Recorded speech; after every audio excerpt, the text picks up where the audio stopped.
আল্লাহ বললেন, আফালা ইয়ানজুরুনা ইলাল ইবিলি কাইফা খুলিকাত। উটকে কিভাবে আমি তৈরি করলাম এটা একটু দেখতে পারে না ওরা? আরে উটের দিকে তাকালেই তো ওরা উটের মালিক আমি আল্লাহরে খুঁজে পাবে। উটের কথা আল্লাহ কেন বললেন? উট হচ্ছে এমন আজীব একটা প্রাণী যেটা প্রাণী বিজ্ঞানীদেরকে হয়রান করে দিয়েছে।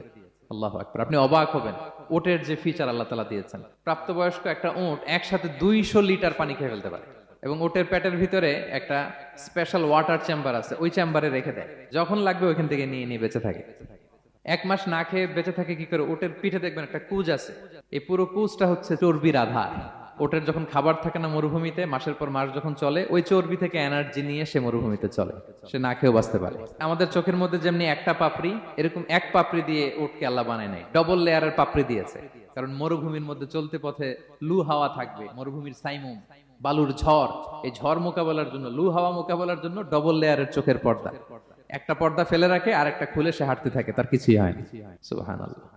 আমাদের 98 ডিগ্রি ফারেনহাইটে স্বাভাবিক তাপমাত্রা, তাই না? 99 ডিগ্রি হলে আমাদের জ্বর, 100 ডিগ্রি হলে জ্বর, 101, 2 সর্বোচ্চ আমরা সহ্য করতে পারি। এর বেশি যদি হয়, 103 ডিগ্রি হলে বেহুশ হয়ে যায় মানুষ। 4 ডিগ্রি হলে আমাদের দেহের ভেতরে যে কোষগুলো আছে এগুলো মরে যায়। কিন্তু একটা উট মরুভূমির তাপমাত্রায় প্রতিদিন 104 ডিগ্রি 5 ডিগ্রি তাপমাত্রা সহ্য করে খুব স্বাভাবিক উট চলতে পারে, তার কিছুই হয় না। এবং মরুভূমির মধ্যে যে ক্যাকটাস আছে, গুলমলতা, বড় বড় কাঁটা জাতীয় গাছ, যেই কাঁটা পৃথিবীর কোনো প্রাণী খেতে পারবে না, কিন্তু একটা উট অনায়াসে খেয়ে ফেলতে পারে। উটের জিহ্বাকে এবং পাকস্থলীকে আল্লাহ এমন স্পেশালি মেড করেছেন, যত কাঁটা দিবেন খেয়ে সাবার, ওর কিছুই হয় না। সুবহানাল্লাহি বিহামদিহি।